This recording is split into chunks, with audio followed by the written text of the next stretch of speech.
स्वागत है आप सभी का हमारे इस एजुकेशनल यूट्यूब चैनल पर। देखिए, हम पढ़ रहे थे विभवमापी के अनुप्रयोग के बारे में, और विभवमापी का जो पहला अनुप्रयोग है वो हमने पढ़ लिया था। पहला अनुप्रयोग हमारा क्या था? दो शैलों के विद्युत वाहक बलों की तुलना। दो शैलों की विद्युत वाहकों की तुलना का जो टॉपिक है वो हमने पढ़ा था। अब अगला जो अपना अनुप्रयोग आता है, दूसरा अनुप्रयोग, वो आता है दूसरा अनुप्रयोग शैल का, प्राथमिक शैल है, शैल का आंतरिक प्रतिरोध। शैल का आंतरिक प्रतिरोध, आंतरिक प्रतिरोध को क्या लिखते हैं? स्मॉल आर से लिखते हैं, ज्ञात करना।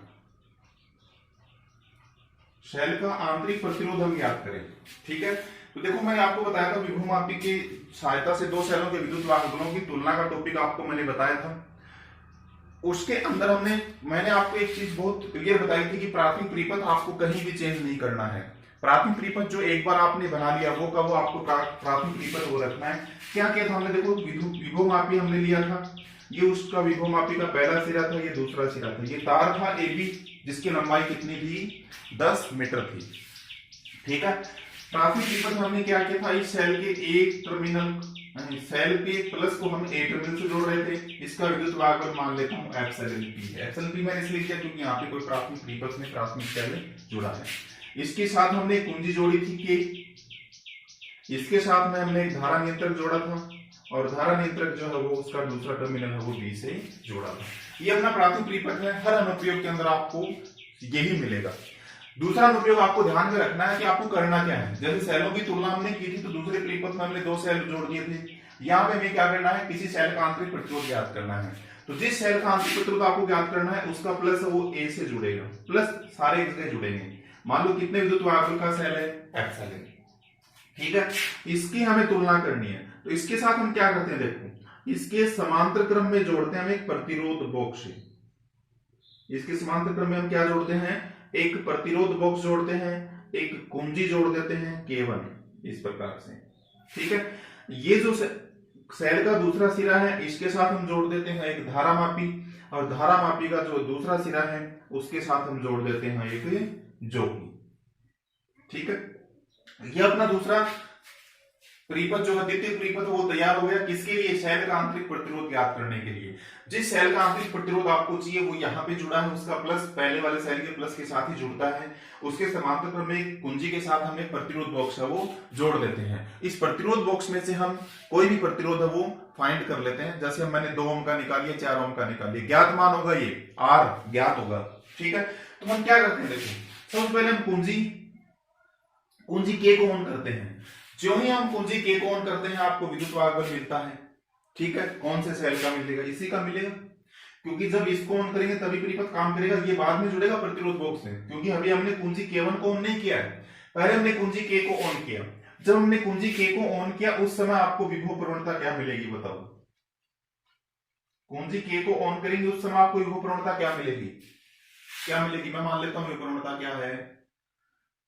अक्ष होती है। क्या मिलेगी बताओ? सेल का विद्युत वाहक बल क्या है? देखो, ध्यान से देखो, एप्सिलॉन बटा में क्या है? मान लो पहले विद्युत जो इसकी समतुल्य लंबाई हो, मेरे को क्या मिलती है? L1 मिलती है, मैंने मान ली, ठीक है। जब हम इस कुंजी K1 को नहीं करते उस कंडीशन में हम जोकी को रखते हैं। मान लो वो L1 लंबाई पे क्या होती है? संतुलित। संतुलित का हमने समझ गए, जब धारा मापी से कोई धारा प्रवाहित नहीं होती है वो स्थिति क्या होती है? संतुलन की स्थिति होती है, ठीक है।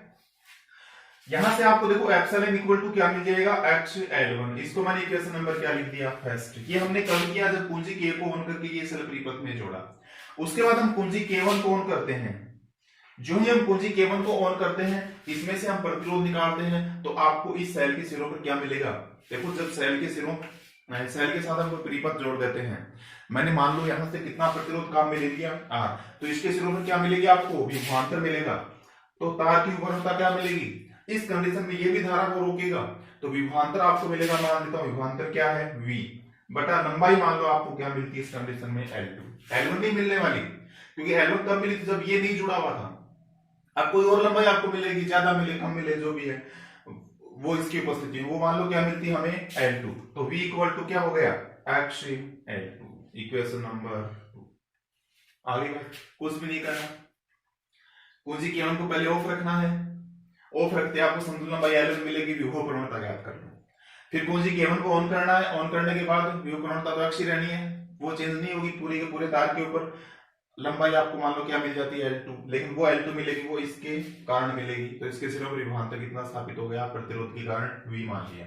ठीक है, अब देखो हमने पढ़ा था चूंकि V बराबर क्या था, एप्सिलॉन माइनस IR था क्या, और हमें यहाँ पे क्या ज्ञात करना है, R। जो ही आप R ज्ञात करोगे क्या मिलेगा, एप्सिलॉन माइनस V बटा I।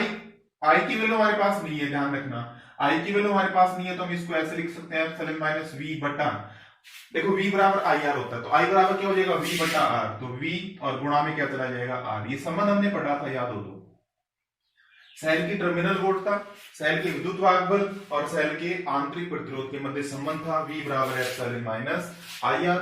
हमें R की वैल्यू चाहिए, सेल के आंतरिक प्रतिरोध की वैल्यू चाहिए, इसको हम सोल्व करेंगे, एप्सिलॉन माइनस V हो गया, I इसके गुणा में था, भाग में आ गया, I की वैल्यू हमारे पास नहीं है, ओम के नियम से V बराबर होता है IR, तो I बराबर क्या हो गया, V बटा R। अंडरस्टैंड।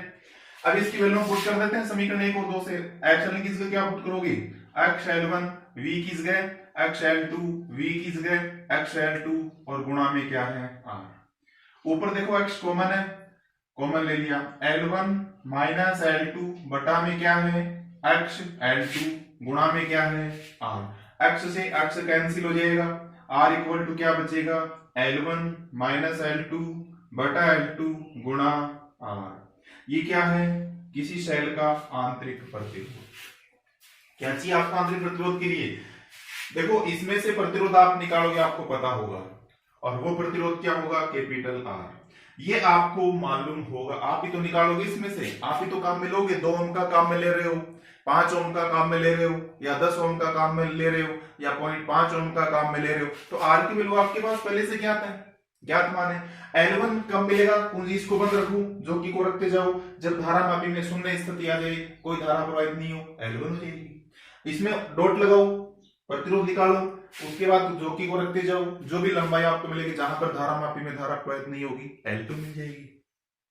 बोलो समझ में आया कि नहीं, ये R की वैल्यू यहां से मिल जाएगी, मात्र इसका क्या हो जाएगा, ठीक है। तो ये है विभव मापी का दूसरा अनुप्रयोग। मैं आपको फिर से बता रहा हूं, विभव मापी के अनुप्रयोग है, मीटर सेतु है, वो आपके प्रैक्टिकल में भी हैं, आपको उसके प्रैक्टिकल भी करने हैं। प्रैक्टिकल में भी ये जो बड़े बड़े अनुप्रयोग हैं इसके, वो 8-8 नंबर के अनुप्रयोग है। मेजर एक्सपेरिमेंट इसके आते हैं, माइनर भी है, ऐसी बात नहीं है, लेकिन मेजर भी आते हैं 8-8 नंबर के विभव मापी के। मेजर में आता है विभव मापी और मीटर ब्रिज दोनों ही। इस चैप्टर से आपको देखो 2 मीटर से तो विभव मापी बहुत बड़े इंपॉर्टेंट टॉपिक आपको मिलते हैं, जो थ्योरी और प्रैक्टिकल दोनों के लिए इंपॉर्टेंट है। तो विद्यार्थियों, ये विभव मापी का हमने दूसरा अनुप्रयोग कर लिया। तीसरे अनुप्रयोग की आज शाम को आपको लाइव क्लास मिलेगी, और तीसरा जो अनुप्रयोग होगा वो होगा अपना किसी तार का अल्प प्रतिरोध। कोई ऐसा तार हमारे पास है, ऐसा प्रतिरोध हमारे पास है जिसका मान बहुत कम है, उसको भी हम इसकी सहायता से, विभव मापी की सहायता से एग्जैक्ट वैल्यूज की हम फाइंड कर सकते हैं। तो लगातार हमारे विद्यार्थी जो भी जुड़े हुए हैं, वो दूसरे विद्यार्थियों के साथ भी अपने YouTube चैनल का लिंक शेयर कीजिए, ताकि वो भी लाइव क्लास के साथ जुड़ सकें। और लाइव क्लास कब स्टार्ट हो, इसके लिए इस चैनल को सब्सक्राइब कीजिए, उसके बगल में जो नोटिफिकेशन आइकन के लिए जो बेल दे रखा है उसको प्रेस करते ही आपको तुरंत नोटिफिकेशन आ जाएगा, लाइव क्लास हो या कोई भी हमारा लेक्चर अपलोड हो। धन्यवाद विद्यार्थियों, आपका दिन शुभ रहे।